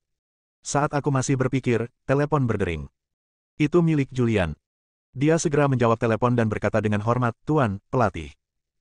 Julian memarahi tidak puas, Benjamin, apa yang kamu lakukan? Saya meminta kamu untuk menjaga Kenzil, mengapa kamu hanya menempatkan dia di sebelah kamu? Jalan harus dilalui selangkah demi selangkah. Apakah kamu tidak tahu kebenaran ini? Tuhan, pelatih, saya. Batalkan segera. Yang paling aku benci adalah pemilik hubungan. Kamu harus menjaganya dan mempromosikannya, bukan kamu yang membantunya naik ke puncak. Ya, pelatih memberi saya pelajaran yang benar. Benjamin mengangguk dengan cepat. Julian memberinya pelajaran. Benjamin mendengarkan dengan seksama. Akhirnya, dia berdoa, Tuhan, pelatih, karena Anda berada di Jiangbei, bisakah Anda datang ke wilayah militer besok untuk memberi kuliah kepada para junior ini? Saya yakin mereka akan bersemangat ketika mengetahui berita kedatangan Anda, dan pasti akan menganggap ini sebagai hal yang paling membanggakan dalam hidupku. Benjamin sudah tahu bahwa Julian akan menjabat sebagai kepala pelatihan khusus. Karena itulah dia berani mengajukan permintaan ini. Jika tidak, meskipun Anda memberinya 100 keberanian, dia tidak akan berani menyebutkannya. Ini. Julian menjadi malu. Jika dia muncul, bukankah identitasnya akan terungkap, karena besok generasi muda keluarga Smith akan ikut menonton. Pelatih, saya mohon, Anda adalah dewa di antara raja, kepercayaan semua prajurit, Anda adalah. Oke, aku berjanji, tapi penampilan anggota keluarga pada upacara tersebut akan dibatalkan. Ya, aku akan segera mengaturnya. Benjamin sangat gembira. Julian menutup telepon, menyentuh hidungnya, dan menggumamkan senyuman. Dewa tentara, iman prajurit. Yang lain hanya mengetahui ceritanya dan mengetahui bahwa dia adalah seorang legenda, tetapi mereka tidak tahu seberapa besar pengorbanannya dalam 10 tahun terakhir. Bab 178, Tantangan. Setelah Julian menutup telepon, dia merokok di luar sebelum memasuki rumah. Keluarga Smith masih mendiskusikan siapa yang boleh menonton. Saat ini, telepon Kenzil berdering. Dia menjawab telepon. Ya, ini Jenderal Benjamin, saya mengerti. Dia menutup telepon. Semua orang di keluarga Smith memandangnya. Larry bertanya, Sil, apakah Jenderal Benjamin menelepon lagi? Kenzil menarik napas dalam-dalam dan berkata, Kakek, izinkan saya memberitahu Anda kabar baik. Besok, pelatih kepala naga hitam hutan belantara selatan akan muncul di area militer untuk memberikan ceramah kepada anggota tim pelatihan khusus terpilih. Setelah mengatakan itu, dia melompat dengan semangat. Ingat dalam 1 detik. Pelatih naga hitam, aku akhirnya bisa bertemu dengan dewa tentara. Semua orang di keluarga Smith tercengang. Pelatih naga hitam. Apakah pelatih naga hitam akan datang ke Jiangbai? Sarah juga sedikit linglung, diam-diam berpikir di dalam hatinya, apakah Tuan Visser yang misterius juga datang ke Jiangbai? Setelah bersemangat, Kenzil duduk dan melanjutkan, namun, Jenderal Benjamin menelepon dan mengatakan bahwa tontonan anggota keluarga telah dibatalkan. Saya tidak dapat membawa anggota keluarga saya kali ini. Mendengar ini, semua anggota muda keluarga Smith tampak kecewa. Tapi mengira Kenzil akan menemui Dewa Tentara besok, dan Dewa Perang yang merupakan penjaga Daxia, mereka sangat bersemangat dan mengepung Kenzil. Kak Zil, bisakah kamu memintakan tanda tangan untukku? Saudaraku Zil, kamu harus memberitahuku seperti apa rupa naga hitam itu besok. Sekelompok orang mengepung Kenzil. Cindy melirik Julian dan berpikir, apa yang kamu lakukan, saudara ipar? Mengapa dia tiba-tiba pergi ke wilayah militer? Meskipun dia bingung, dia tidak berani bertanya lagi tentang Julian. Sarah merasa sangat kecewa malam ini. Dia keluarga, di sebuah kamar di lantai 3. Sarah sedang berbaring di tempat tidur, menyandarkan kepala di atas tangannya, menatap langit-langit dengan bingung. Julian juga duduk di samping, memikirkan bagaimana mencari alasan untuk berangkat besok. Dia tidak ingin pergi. Hanya saja Benyamin banyak membantunya ketika dia datang ke Jiangbei kali ini, jika dia bahkan tidak menyetujui permintaan kecil ini, itu akan menjadi sedikit tidak masuk akal. Dia bangkit, keluar kamar, dan duduk di balkon. Keluarkan sebatang rokok dan nyalakan. Dia mengeluarkan ponselnya lagi dan mengirim pesan ke Cindy. Saya akan pergi ke area militer besok pagi. Tolong pikirkan cara agar saya bisa pergi sementara tanpa menimbulkan kecurigaan Sarah. Cindy sedang berbaring di tempat tidur, belum tertidur. Setelah melihat pesan teks, dia tidak bisa tidur. Dia mulai memberi nasihat kepada Julian. Malam berlalu dengan tenang. Hari berikutnya, Kenzil pergi ke area militer untuk melapor pagi-pagi sekali. Keluarga Hansel tidak pergi, dan berencana untuk makan siang sebelum berangkat. Cindy berjalan menuju Sarah dengan senyum cerah di wajah cantiknya. Saudari Sarah, ayo kita jalan-jalan. Kamu sudah bertahun-tahun tidak ke Jiangbei. Jiangbei telah banyak berubah dalam beberapa tahun ini. Aku akan mengajakmu jalan-jalan. Oke. Sarah memang sudah bertahun-tahun tidak mengunjungi Jiangbei. Karena Anda ada di sini kali ini, mari bersenang-senang. Kakak ipar, apakah kamu akan pergi? Cindy memandang Julian dan mengedipkan matanya yang besar dan bersemangat. Julian sedikit menyerah dan berkata, lupakan, saya tidak akan pergi. Jangan khawatir tentang dia, Sarah menarik Cindy. Kak, aku ingin pergi juga. Ayo pergi ke Gua Zijin. Aku sudah bertahun-tahun tidak ke sana, kata Karamatsu. Banyak junior dari keluarga Smith pun angkat bicara dan mengutarakan niatnya untuk pergi bersama. Segera, Cindy membawa Sarah dan banyak anggota muda keluarga Smith keluar dari kompleks keluarga Smith. Baru setelah mereka jauh, Julian keluar dan berkendara menuju area militer. Wilayah militer Jiangbei. Di tempat latihan. Ada ratusan tentara berdiri di sini. Mereka seperti pohon willow, berdiri tegak. Mereka adalah elit yang dipilih dari berbagai tempat dan merupakan pelatih tim operasi khusus.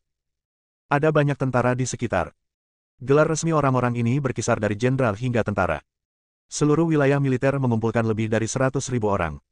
Orang-orang ini menunggu dengan sabar. Menunggu seseorang datang. Dia adalah pelatih Nan Huang. Salah satu dari 5 panglima besar kerajaan Daxia. Dewa tentara, naga hitam yang melindungi dewa perang di Daxia.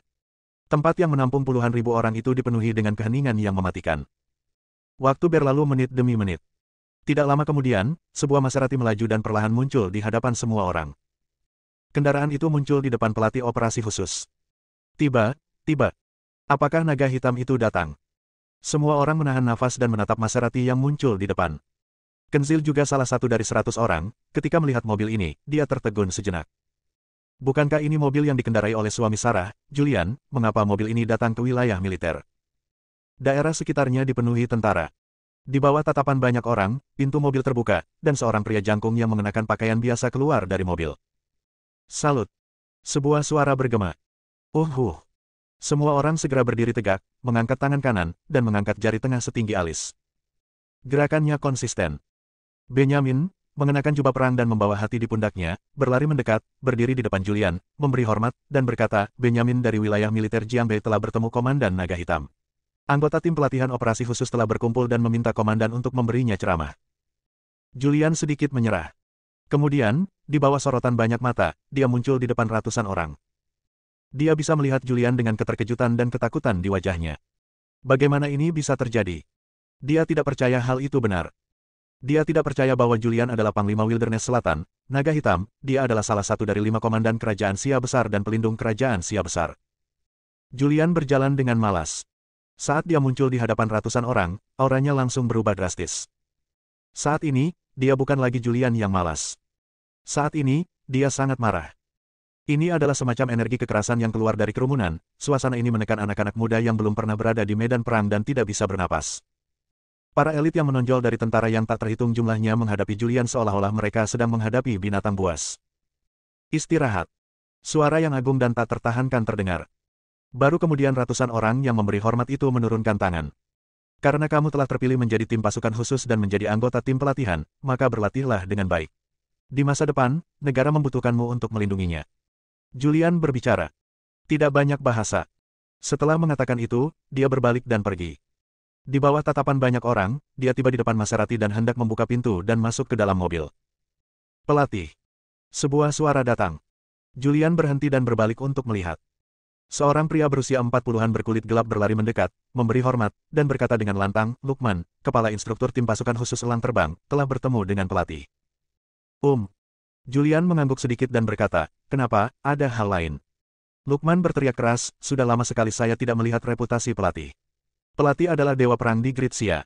Dikabarkan bahwa kekuatan pelatih tidak ada bandingannya di dunia dan keterampilan medisnya tidak ada bandingannya.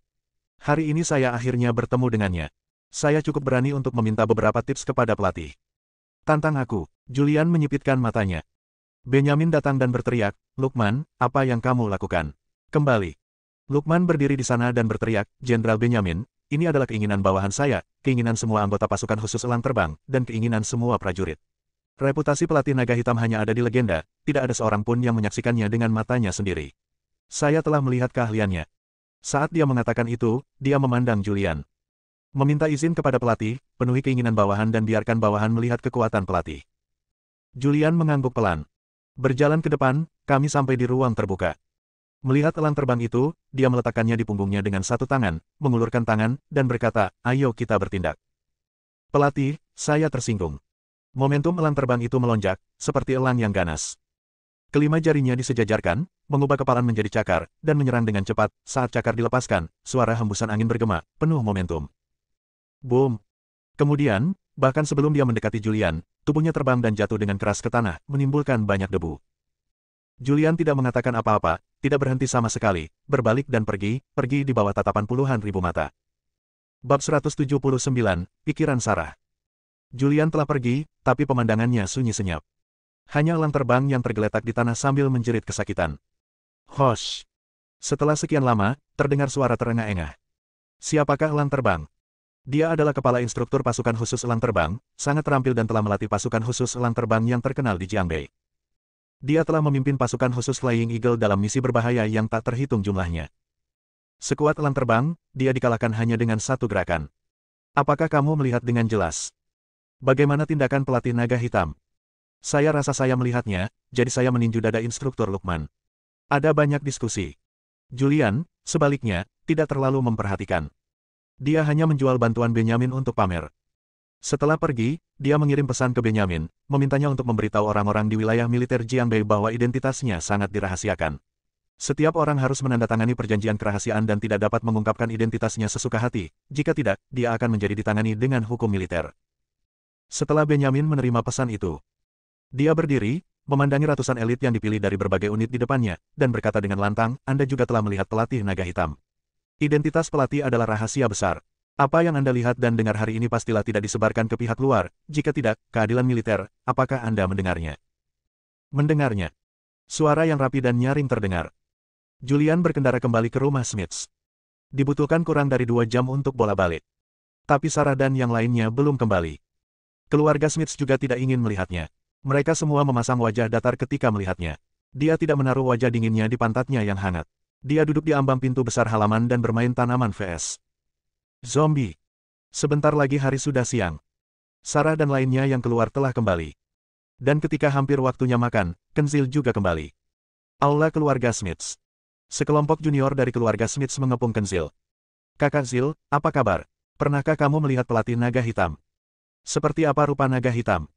Berapa umur pelatihnya? Apakah dia tampan?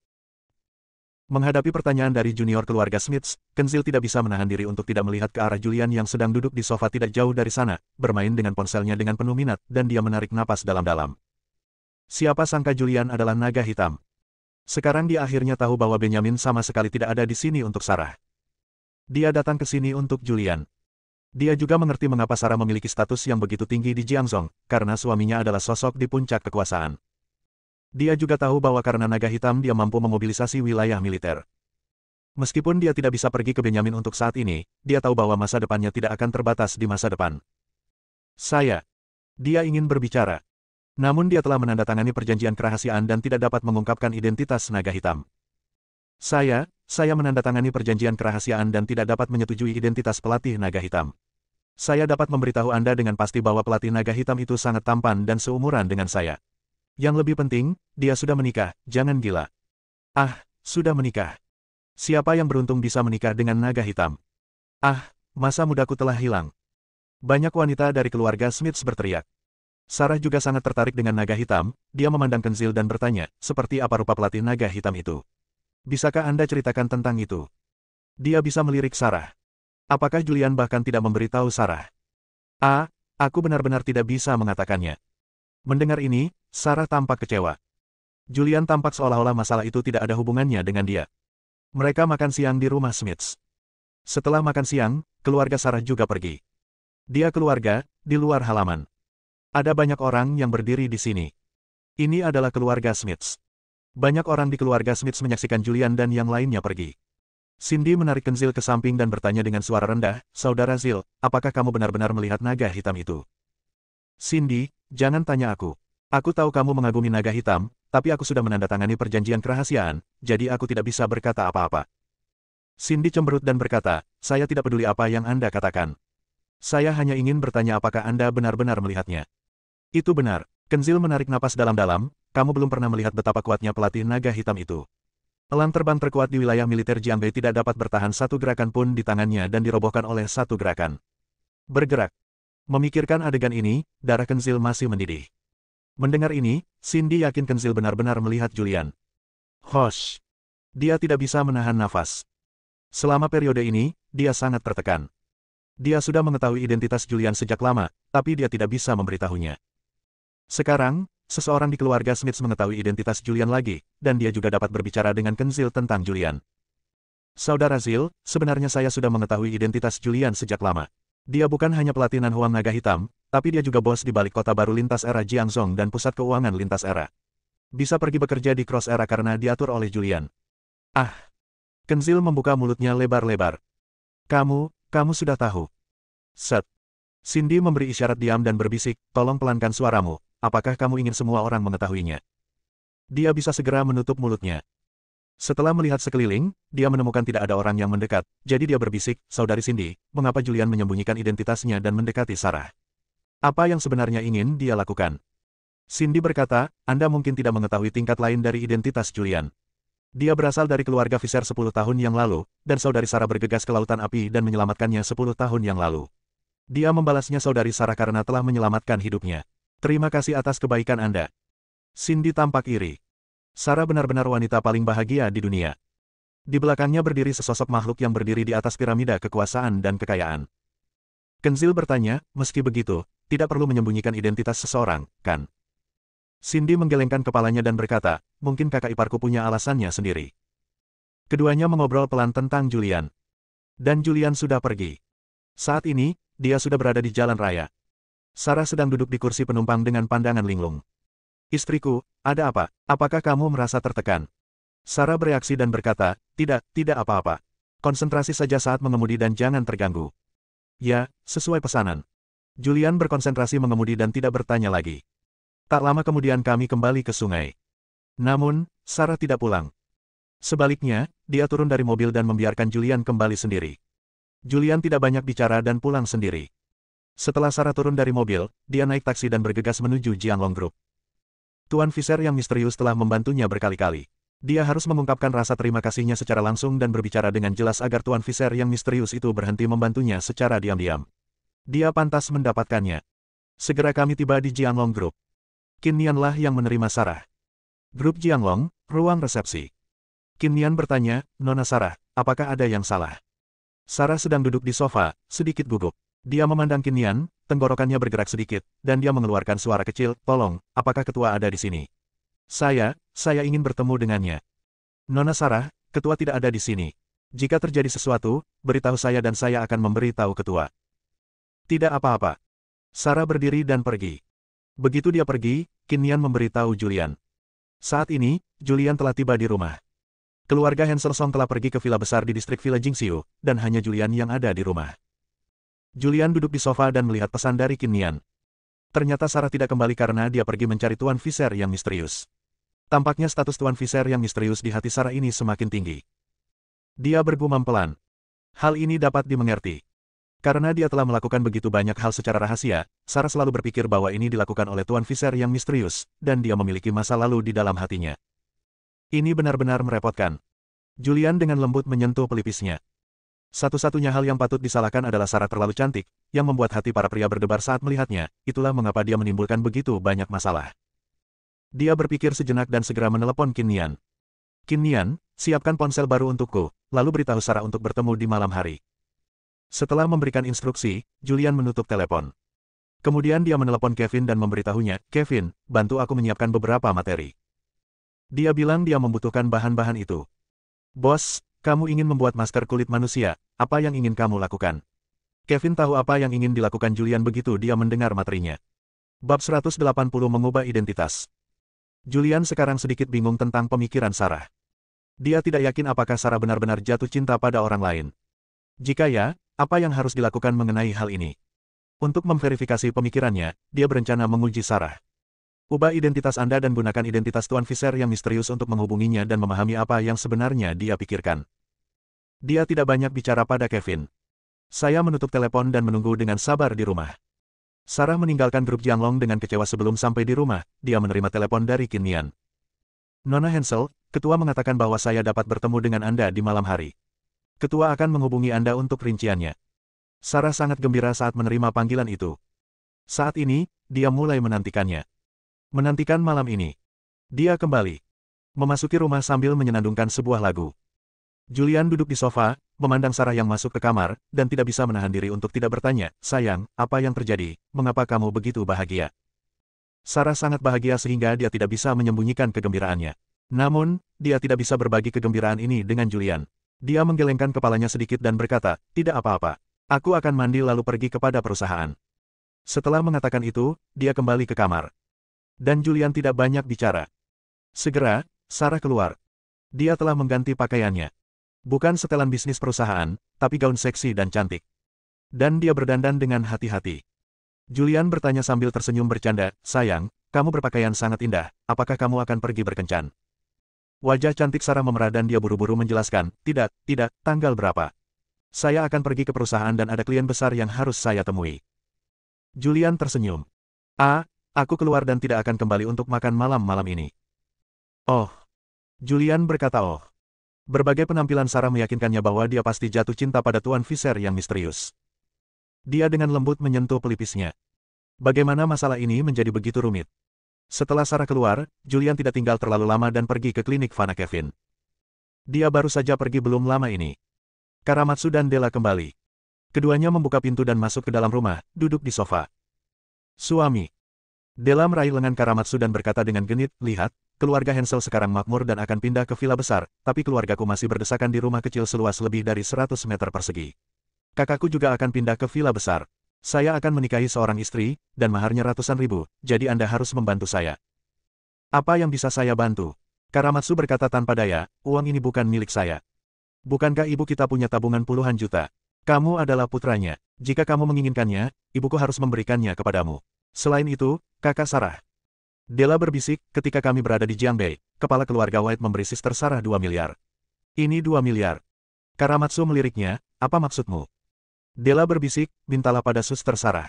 Jika dia tidak memberikannya, maka kami akan mencurinya. Ini tidak mungkin, Karamatsu langsung menolak. Kamu bodoh. Della berkata dengan wajah datar, dia adalah adikmu. Setelah kami mencuri kartu itu, kami diam-diam mentransfernya ke rekening kami sendiri. Bahkan jika kami ketahuan, itu tidak masalah. Saya jangan percaya, saudari Sarah akan memanggil polisi untuk menangkapmu. Saat Della mengatakan ini, Karamatsu siap bergerak. Itu benar. Dillon memberi Sarah 2 miliar, dan dia menginginkan beberapa ratus juta, dan itu seharusnya tidak menjadi masalah. Dengan beberapa ratus juta, semuanya tersedia. Sayang, kita harus merencanakan masalah ini dengan hati-hati, dan aku tidak tahu kata sandi kartu bank Sister Sarah. Kita harus mencari cara untuk mengetahui kata sandinya terlebih dahulu. Keduanya berkumpul dan mulai mendiskusikan masalah tersebut. Saat ini, Julian telah tiba di klinik Fana. Saudara Visser. Begitu dia memasuki ruangan, seorang wanita berusia 20-an, mengenakan pakaian tipis, rok pendek denim, dan kuncir kuda menyambut Julian sambil tersenyum. Ini Erin. Erin telah tinggal di Kevin selama beberapa hari, dan dia juga mengalami apa yang terjadi sebelumnya ketika Julian memerintahkan orang-orang untuk merobohkan pabrik farmasi Baeyun hingga rata dengan tanah. Selain itu, dia telah melakukan beberapa pertanyaan dalam beberapa hari terakhir, dan dia juga secara kasar mengetahui identitas Julian.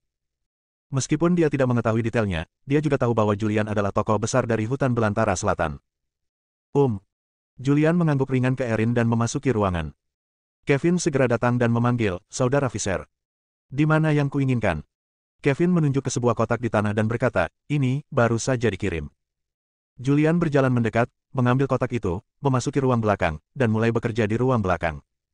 Di luar, Erin menarik bahu Kevin, hampir menekannya, dan bertanya sambil tersenyum, Saudara Kevin, apa yang kamu lakukan, Saudara Visser? Kevin mengangkat bahu dan berkata, bagaimana aku bisa mengetahuinya? Julian berada di ruang belakang, mulai membuat masker kulit manusia. Ia mahir dalam bidang medis, dan terlalu mudah membuat masker kulit manusia. Tampilan yang dia buat adalah dirinya 10 tahun yang lalu. 10 tahun yang lalu, seluruh tubuhnya terbakar dan wajahnya rusak, setelah dirawat, penampilannya pun berubah. Sekarang dia telah membuat masker kulit manusia seperti 10 tahun lalu. Setelah menyelesaikannya, dia pergi ke Jianglong Group. Grup Jianglong, kantor ketua. Julian telah mengenakan setelan mahal dan jam tangan terkenal. Temperamennya telah mengalami pembalikan yang mengejutkan. Dia mengenakan topeng kulit manusia yang dia buat, dan penampilannya berubah menjadi seorang pria muda dengan ciri-ciri halus. Dia memiliki kulit putih dan penampilan tampan, dan terlihat seperti anak laki-laki yang cantik. Dia terlihat sangat berbeda dari sebelumnya. Di depan cermin, Julian melihat wajah di cermin. Melihat wajah ini mengingatkannya pada banyak hal di masa lalu. Saya memikirkan keluarga Visser, kakek saya, ayah saya, dan ibu saya yang meninggalkan dia ketika dia masih sangat muda. Dia tidak tahu siapa ibunya, dia hanya tahu bahwa ibunya meninggalkannya dan meninggalkan keluarga Visser ketika dia masih sangat muda. Dia juga memikirkan Taraf, gadis yang dia cintai saat SMA. Ketua. Sebuah suara yang menyenangkan datang dari belakang. Suara ini menarik Julian keluar dari pikirannya, dan dia berbalik. Qin Suang berdiri di belakangnya. Dia mengenakan pakaian bisnis, atasan putih dan rok hitam yang memeluk pinggul, rambut hitam panjangnya tergerai di bahunya, dan sosoknya lurus ke depan dan ke belakang, memberikan bentuk S. Dia sedikit mengangguk, menyetujui Qin Suang. Qin Suang mengeluarkan ponsel baru dan menyerahkannya dengan kedua tangannya, ini adalah ponsel yang baru disiapkan. Julian mengambilnya. Ketua, apakah Anda punya instruksi lain? Julian berhenti sebentar dan berkata, keluar. Ya. Qin Suang mengangguk dan membungkuk ke belakang. Julian duduk di kursi kantor berbahan kulit dan melihat waktu, saat itu baru pukul 4 sore, dan masih ada waktu sebelum malam. Dia mengeluarkan ponselnya lagi dan menelepon Qin Nian. Steward Qin, siapkan mobil untukku. Tuan, mobil kelas apa itu? Semakin maju semakin baik. Identitas ini bukan menantu keluarga Hensel, tetapi ketua grup Jianglong. Dia adalah bos besar yang bernilai puluhan miliar. Bagaimana dia bisa tetap low profile? Selain itu, dia akan menemui istrinya Sarah, bagaimana dia bisa menjadi lusuh? Ya, aku akan segera mengaturnya. Bersambung.